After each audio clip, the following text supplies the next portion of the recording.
Thank you very much. I'm here as a fellow South Dakotan. As you can tell from my table of contents, many of my places that make up this book are Rapid City, Rapid Creek, Fort Pierre, where my grandma lived, and I spent my summers there. Rapid City Marsh, we've all been there. Spearfish Canyon, one of my favorite places. But the book is called a memoir, and I didn't know that when I wrote it. I thought it was a birding travel log. Different places we're birding, different birds I've seen. It's all about the birds, man. It's not about me. It's not a memoir. But my publishers were like human beings and stuff, and they said, no, it's got to be about people, Tom. All right, okay. But it's actually about a lot of stuff. I mean, I identified, after I wrote the book, I'm doing 4 different things. That's why it's such a Frankenstein mishmash, mashup, melange. At least 4 different layers, as I said. The first one is simply the plot line. I'm birding this place. I'm talking about this species. Next year, I'm birding this place, talking about this species. It's chronology of my birding adventures. Ooh boy, exciting stuff, right? My editors didn't think so either. So they said, make it a memoir. Okay, all right. And so there's a second level of personal memoir. Growing up as the son of a Native woman in Rapid City, South Dakota, with various races and racial politics involved. So that's part of the book too. And then I'm going to bird these places called Custer State Park, a Little Bighorn National Monument. Around Lincoln, they have lakes called Pawnee Lake, Conestoga Lake, all of these pioneering new frontiers. I mean, that's the motto of New House too.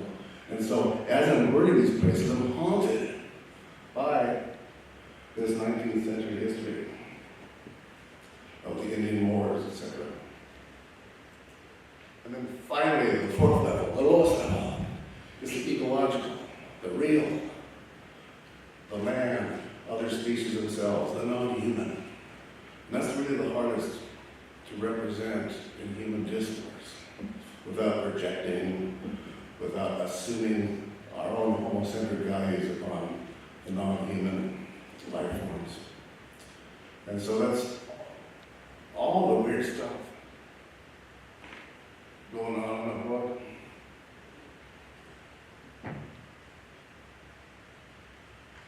It's my second book, and so I've been in academia a long time.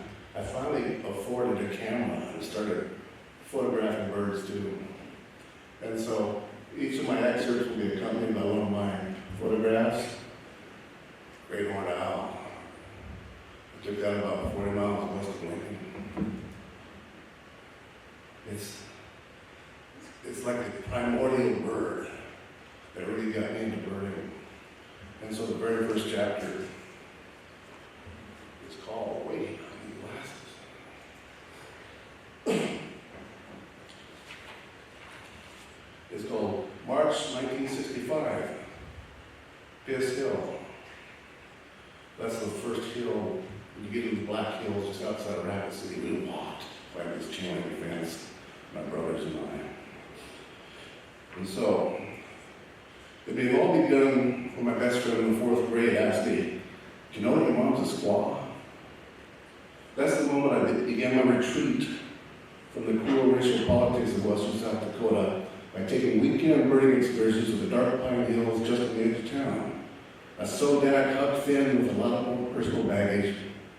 I only had to walk a few miles through the dilapidated housing of North Rapid City, climb a chain link fence along the interstate that led out of town, dodge across the interstate traffic, walk a few more dilapidated blocks, and there I was, at the foothills of the beautiful Black Hills of South Dakota. That's all the tourist trap signs say. I called the first steep hill that I had to climb Piss Hill, because that's what I usually did when I reached the top of it. It happens. When my younger brothers came along, that communal piss became a manly, however boyish, initiation ritual of Campbellian proportions, given the relative immensity of the hill, and perhaps the relative size of young boys' bladders. Then only a steep ravine of scattered small pine trees, the yucca plants, divided us from the next more substantial pine hill, which was the actual goal of my birding rambles. This was a primal, Wordsworthian spot of ground in my formative years. There I honed my two-tone chickadee imitations,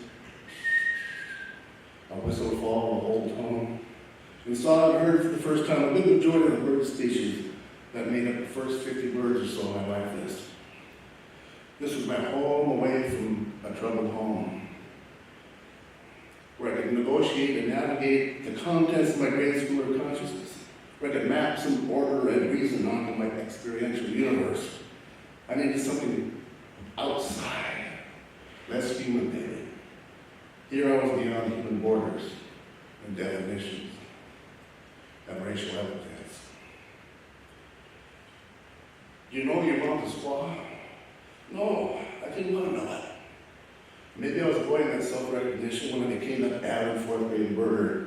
After all, a black-capped chickadee was simply a black-capped chickadee, despite all the subspecies. But my will to order required some expenditure. And as the eldest boy of a single Indian mom on welfare, I couldn't buy such frivolities as food stamps. But there was Christmas. And I could also save my 50 cents a month allowance. I could even interest my younger brothers in my hobby, thereby borrowing their allowances to procure the birding essentials that we needed. Our initial acquisition was that crucial first bird guide, Robbins, Bruin, Zim's Birds in North America, about $6 for the hardcover first edition. I still have it.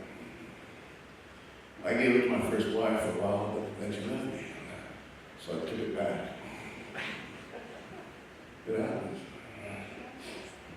On the Christmas previous to my first great horned owl, brought me that essential pair of 7x35 binoculars from Kmart. And I go on and on about me. I guess this book is about me. I didn't realize that. Yeah, it takes me to the end of the chapter to get to the great horned owl per se. I often longingly looked at the pictures of the great horned owl in my bird guide. It is the iconic horned or eared owl of North America. The owl that most school children would immediately approximate if you said, "Students, take out your crayons, draw me an owl." My early reading had already included a step in a verse from Stephen Vincent Benet, which I conscientiously memorized in grade school and recited myself in my spare time. It was about John James Audubon, who, rather than live for warlike deeds or women's words, lived only to look at birds. These included all native fowl, from the little cedar waxwing to the great horned owl. Doggerel, to be sure. But to a grade schooler with both literary and ornithological yearnings, it was a totally apt, even magical mix of birds and words. Finally, one day, so I'm walking back down the bigger Pine Hill, west of Piss Hill, listening to the calls of nuthatches and chickadees and the like, when from behind me this huge form sails directly over my head, only a few feet above me, a shadow with no sound. And I immediately saw the bird, the real bird in front of me, flying away in the same halo of silence, very obviously a huge great horned owl. Maybe I even felt a shiver at this point in the presence of silent deity. Later I dreamed about this bird in flight over and over again. Almost a decade later, in my late teens, I had an eerie dream in which Rapid City's Main Street was deserted.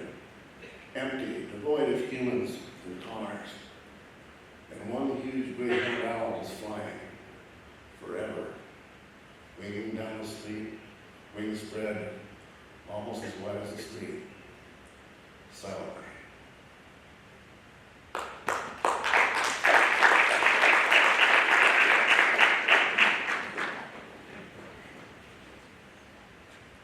A later chapter is about my favorite bird and yours.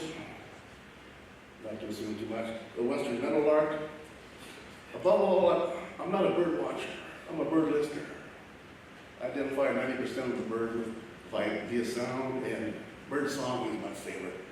I also record bird songs too. Post my neighbor. That's how cool I am. I love bird songs. But you already said that.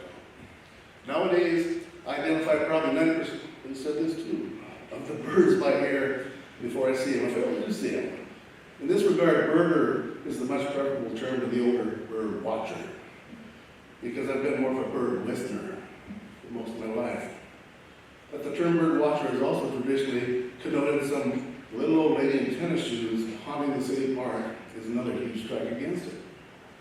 And since I'm a child of the Great Plains, the bird song that really made me aware of the language of birds was that of the western meadowlark, of course. It's no accident that the western meadowlark is without doubt the iconic bird of the plains, from website banners to conference posters to state license plates. But then there's the problem of anthropomorphism, the human all too human, which intervenes when one asks, why the meadowlark? Why not the white bunny, or the vesper sparrow, or the upland sandpiper? Aside from the sheer volubility, I think it has something to do with the extroverted optimism of the song.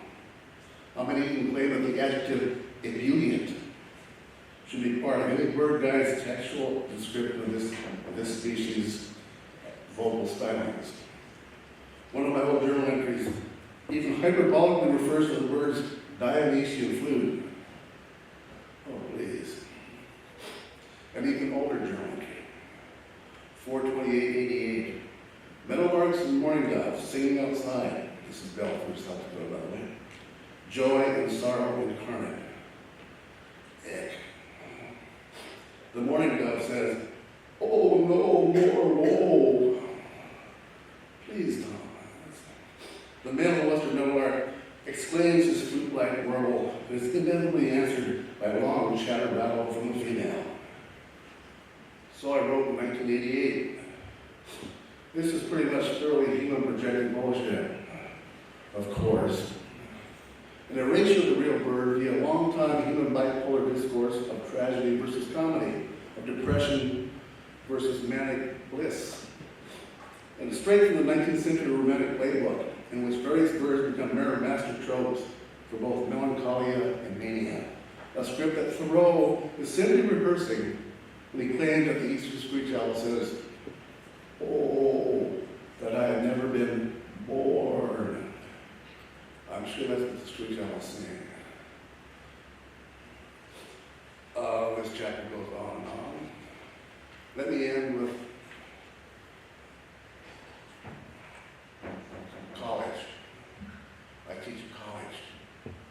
I give quizzes now because I found out that most students don't like to read as much as I do. So, to signal the end of a short in-class exam one day, I selected a Western Meadowlark song on my iPhone. As the timer sounded with the bird's effusion and exam ended, I got a crazy idea. I said, 1 bonus point if you write down the correct name of that same bird. They looked at me puzzled, perplexed. They said I'd lost my freaking mind. For crying out loud, I said, it's the state bird of Nebraska. What's wrong with you people? I played the song again. They looked at me puzzled, perplexed. I said I lost my freaking mind. Oh, nature deficit disorder. I gave another timed exam in a second class, and among 60 students that day, that fine April morning, not one got the bonus question right. But I admit that the yellow-throated warbler was a pretty good guess.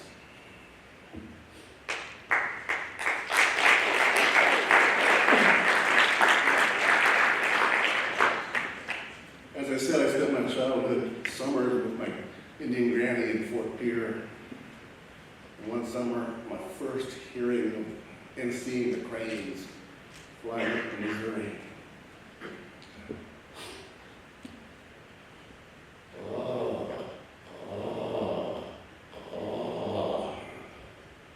Hey, that's exactly what they sound like. I'm from Nebraska, I know. When I was a boy, I first heard the cranes migrating up the Missouri River at Fort Pier, South Dakota. I immediately reimagined their sound as this long, drawn-out, rolling French R. I took French from my 4th grade on, so I got largely responsible for this fairly objective and scientific observation. I remember these Fort Pier summer evenings because Grandma Molly would walk my brothers and me down to the mouth of the Bad River, where it met the Missouri. The white fluff cotton from the cottonwood trees had flown into our mouths against our will. And the humidity of the small river town was intense. But we were with our grandma, Molly Hackett, probably the kindest woman in the world. It was a fry cook in the mornings, a motel maid in the afternoons, and then the whole town loved, we were sure. Only now does it occur to me how exhausted that poor little Indian woman, already close to 60 at the time, must have been, taking us fishing after working 2 jobs a week. We boys had our cheap Zebco 77 fishing rods and reels. And Grandma had her little silver tweed-faced transistor radio with a telescoping antenna. We threw our lines in hoping for a big catfish, but prepared to settle for a small walleye. And Grandma set a radio down the riprap and turned on the Minnesota Twins game. The voice of the legendary play-by-play man Herb Carneal tried its best to speak across the Missouri as the mighty Herman Killebrew came to the plate. Flies gathered about us, but they were as harmlessly lazy as we were in the evening heat. Lazy we were and happy. I closed my eyes and heard, I can't do it anymore.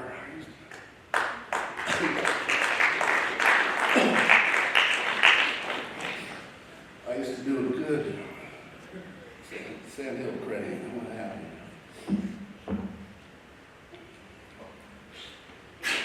I think I'll skip the American Dipper.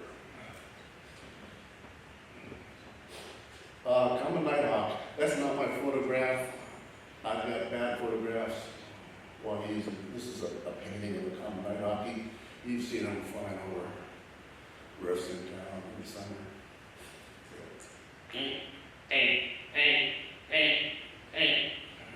Is it paint? Paint what? This is the end of this chapter with the common nighthawk again. I like to go back and think about my grandma for some reason. I first became familiar with nighthawks during one of my grade school summers spent at my grandma Molly's in Fort Pier. It may have been the same summer that my brothers and I learned about other means of redemption.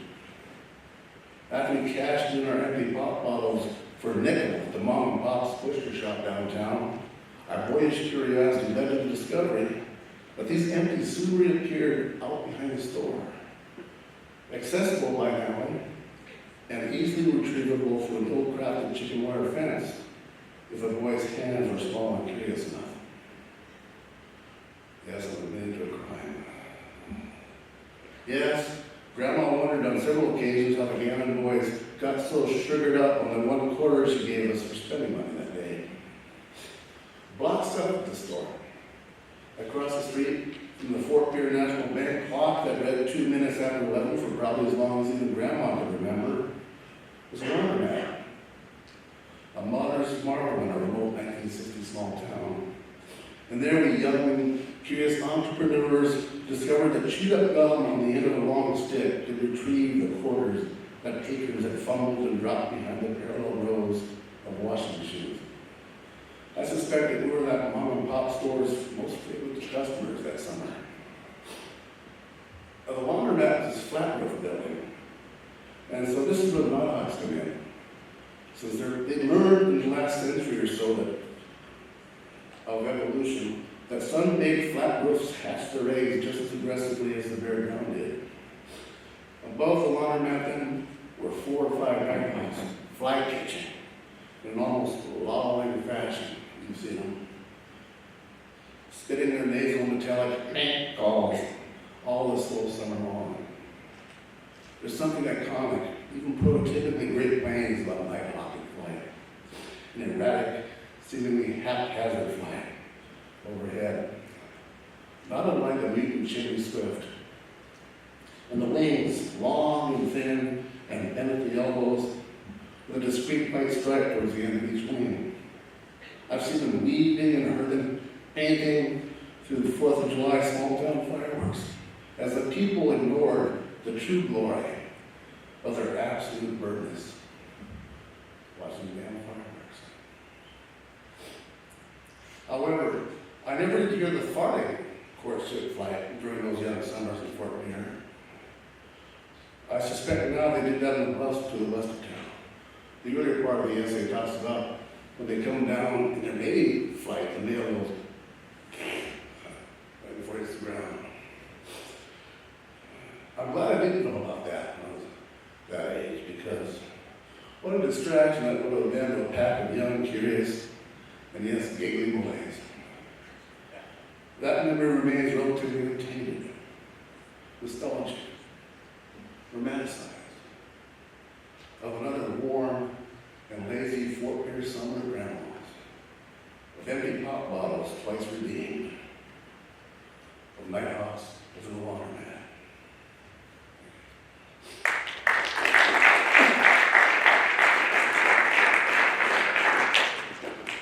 Right before the book got published, the editor called me and said, "We're changing the title." I said, "Oh no, not again.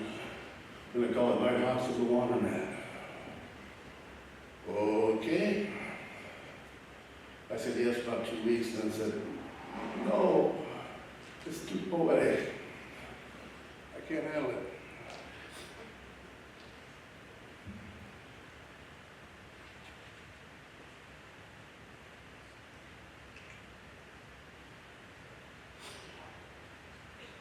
I say in this very short essay that I've never seen a long-tailed duck.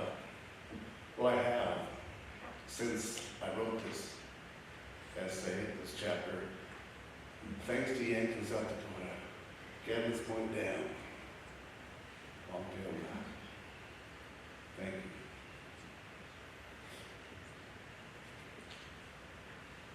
Oh, also, that's not my photograph.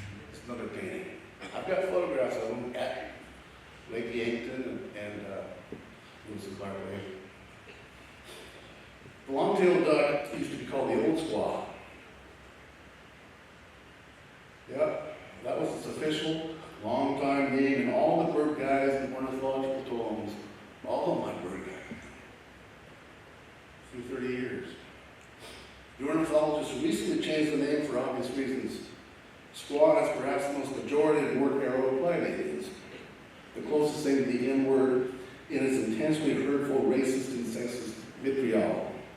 And science can't be involved in such things, obviously, and objective discourse above and beyond such paltry matters as the politics of ethnic epithets. The truth is that I'm lying and even claiming this bird in my table of contents, and in the title above. I still have never seen an old squaw. Of course, this is irony now. I mean a long-tailed duck, excuse me. Oh, I've shown up at nearby big lakes during winter on a rare occasion when the bird has been reported. Thank you, Jacob. And rare they are in the middle of the U.S. They're sea ducks, after all. But I never had a decent spotting scope to span the usually several hundred yards to the middle of those big lakes where such deep water diving ducks have to float. My binoculars always fail me. And the bird has remained one of a handful of rarities that occur in my spot on ground once or twice a year as a huge tease, but forever remain as mysterious as a unicorn or a god. The long-tailed duck used to be called the old squaw. And the name, the older, oh so poetic name, has always haunted me too. As I thumbed through my old bird guides, as an odd, painful reminder of human racial politics. You see, my Irish father used to come home shit-faced drunk and proceed to beat the hell out of my Indian mom as we small kids watched in calling agony. One of my first memories was of dear old Dad beating my mom down this set of outside stairs that ran along the side of our tenement building. During these beatings, squaw was his favorite term of endearment for her. Restraining orders and divorce would follow. As a witness to such batterings, I may have already unconsciously longed to be somewhere else, away from all that human crap. Oh, maybe birding or something. The long-tailed duck used to be called the old squaw.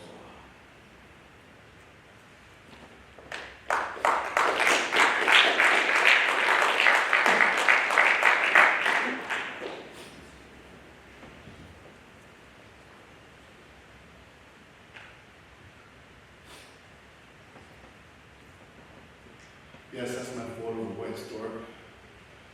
But I'm not proud of it. I mean, it's in a zoo. How hard could it have been? But I want to share this one because my daughter's in it. And she's about the only human being in the book that comes off halfway likable, I think. Certainly not me.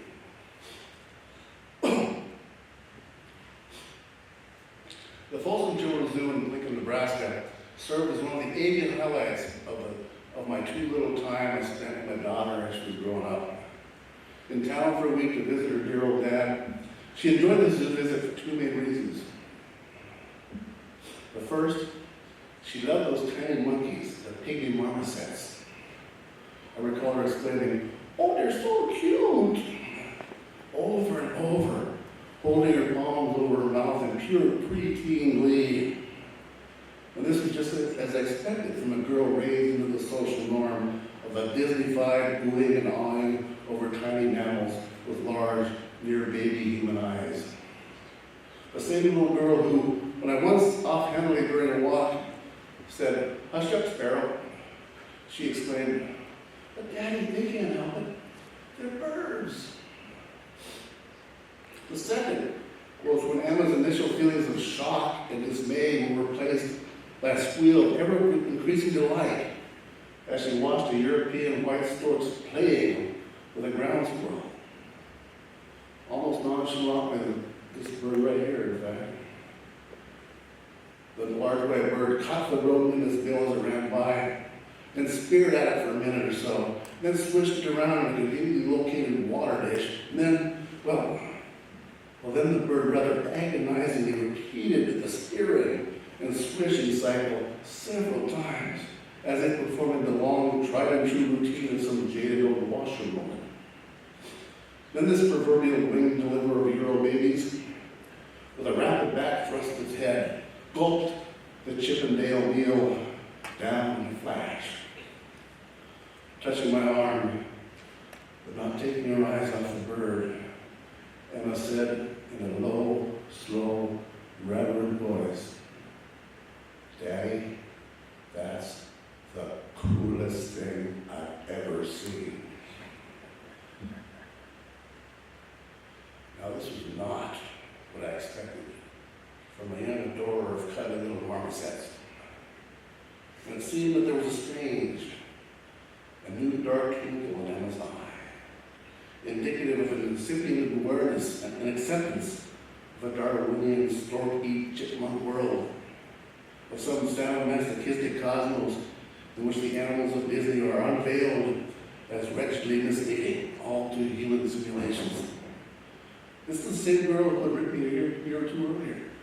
I quote, "Everything is going fine around here, Dad. But I guess it hasn't been that good because a few days ago I found a baby bird and our dog Buddy got it, and well, you know the rest. For the rest of the day, Dad, I felt disturbed and shaky." That's my Emma. Well, the little girl who was once disturbed and shaky at the thought of another animal's death had this strange new dark sparkle in her eye. That she later began writing morbid horror stories in high school may thus have been partly my fault. My own fault. My own grievous fault.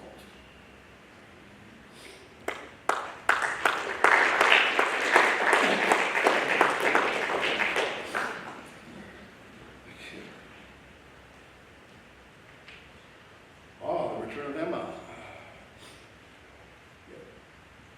Yes, she and her mom lived in Lakewood, Colorado for a while, southwest Denver suburb. There's a place there called Kootenai Lake. Oh, I can't wait to go visit Emma. I mean, Kootenai Lake. I mean Emma. What am I doing here? Not far from downtown Denver, at a city park lake, Lakewood, Colorado, taking a picture of a snowy egret resplendent at dawn. Yes, that's not horrible, snowy egret. I blame it on my first wife's restless soul, bless her wandering heart. As soon as we were married, we moved from Belle Fourche back to my hometown, Rapid City, in pursuit of better jobs. These two jobs turned out to be in a flower shop and a donut shop. I worked the donut shop. Night shift, morning shift. So then we moved to Vermilion, South Dakota, while I qualified myself for an even better job by earning a master's degree. That's a joke. No, I'm just kidding. Both of these moves and all subsequent ones were her idea. Hell, we moved about 5 times to Vermilion in the space of 2 years before I got the notion that her seemingly inveterate need to move was something of a character trait. Even perhaps a flaw. We were both rabid unions at the time, and she saw my reluctance to move every 3 or 4 months as a refusal to grow psychologically. I saw her ceaseless moving as symptomatic of an ego consciousness forever trying to flee itself. I joked, in fact, after one of our moves, no, it didn't work. You're still you. Tough crowd. So when Emma and her mom moved to Lakewood, my yearly visits inevitably included a stay at a Motel 6 until I got bed bugs. Stop that noise. Just off US Highway 6. It was only a few blocks from Emma's house. I could get there without too much big city driving, and the price was right. It was also a short drive to Belmar Park, next to the public library, and home to Kootenai Lake, a small body of water by South Dakota and Nebraska standards, but redeemed by the fact that several species of herons and egrets were present there even during the summer. So before Emma even dreamed of rousting her teenage body out of bed, I bird the lake for an hour or 2 before picking her up and having her talk me through downtown Denver. Look, Daddy, it's a prostitute. Or taking her to Denver's pathetic excuse of a zoo. You gotta go to a zoo, go to Omaha. Denver sucks. So here I am, looking at a snowy egret standing in Kootenai Lake at dawn. As the orange-red sun rises behind the dark silhouette of the bird and throws its rippling orange and gold crescents all around. Resplendent. And I ultimately have my first wife to thank for all this.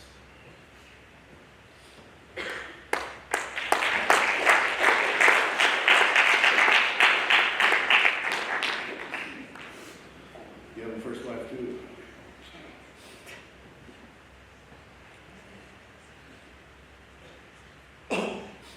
You'll be selective here as we wind on down.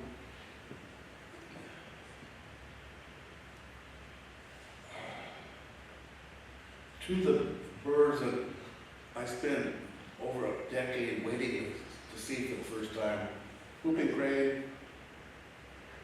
snowy owl. I finally saw both, luckily. And then, like a year later, I saw both the same day, which I think I'm one of the few people in the whole existence of the cosmos for all time who can say that. And yes, you see me in person.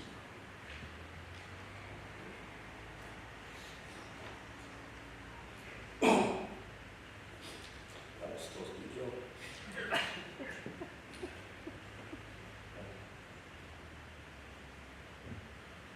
Thank you, Yankton, again.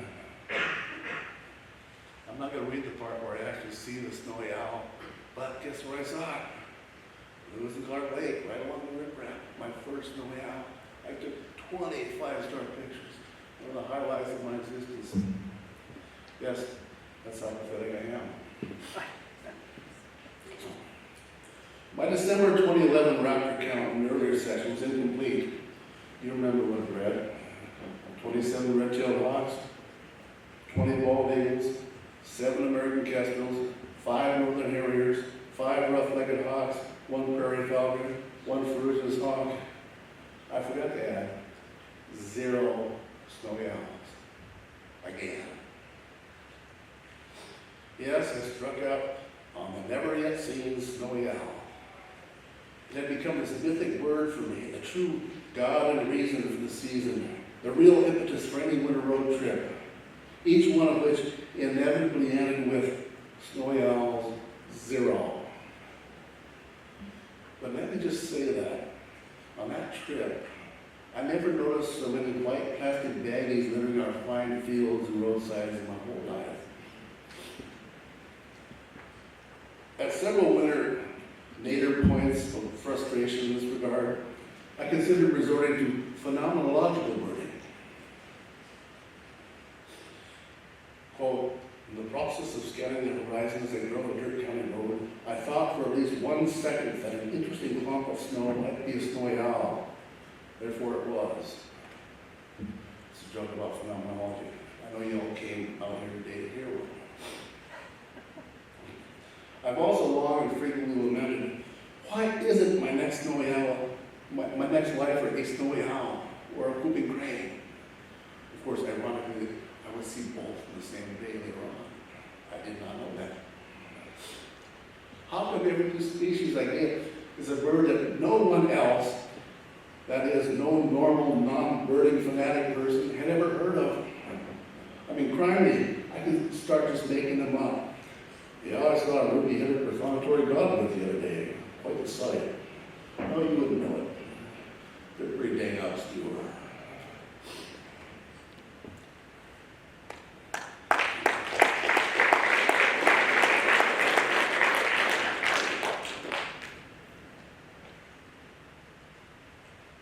Time for one more?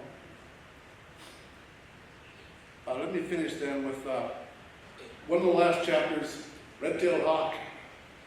I've been to, I'll just read because I'm probably going to say what I was going to say anyway. On my May 2011 visit to Little Bighorn Battlefield, I came upon a red-tailed hawk gliding above those rolling grasslands of bloody history.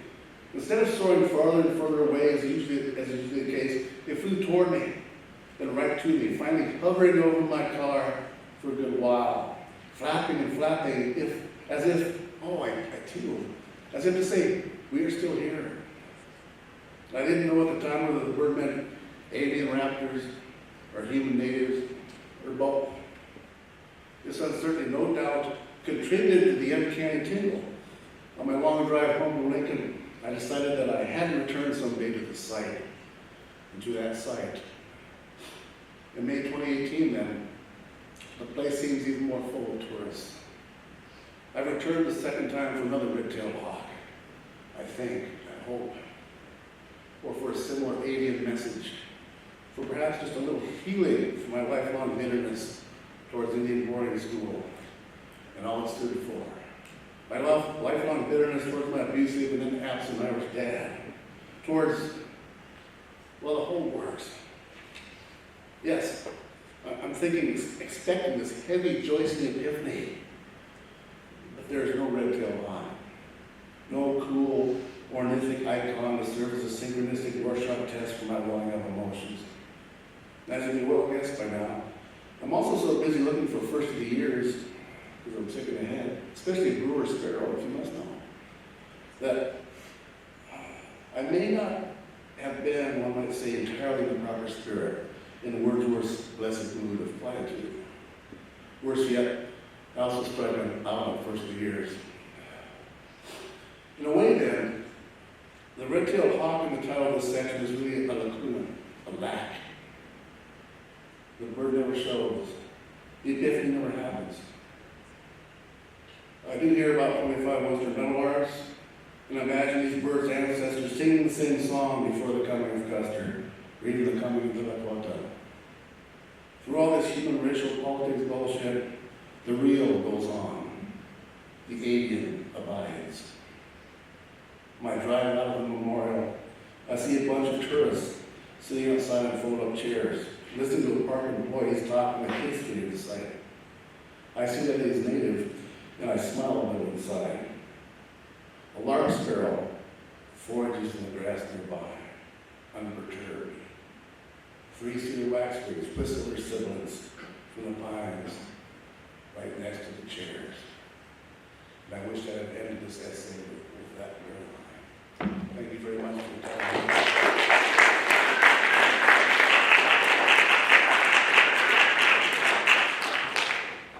Anybody have any questions for Tom? I have one. What kind of discovery did you have in writing and finishing this book, as opposed to setting out? You said it wasn't a memoir, and then it did turn into a memoir. Well, as I said in my last chapter, I discovered that there's something psychopathological about birding that isn't really in line with what one might say is an indigenous worldview. And so, by the end of the book, I started questioning, do I want to go on keeping lists of birds for the rest of my life?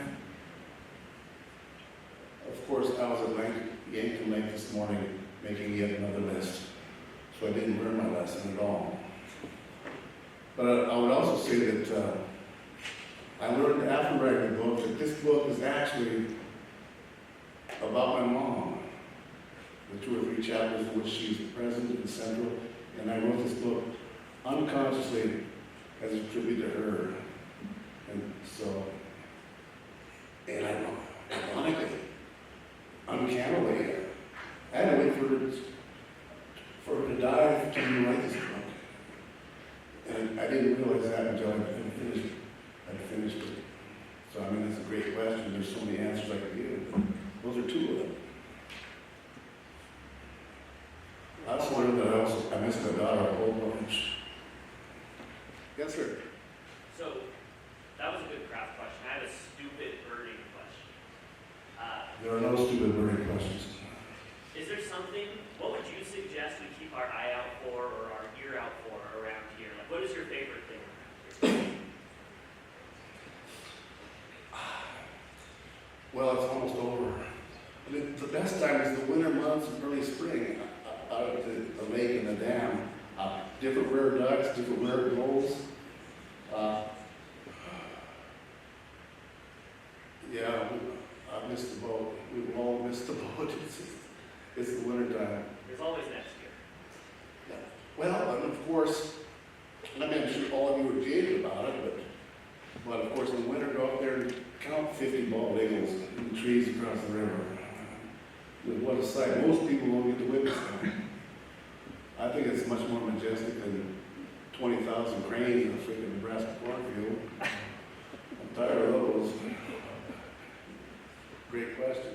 Thank you. Let's give him a round of applause.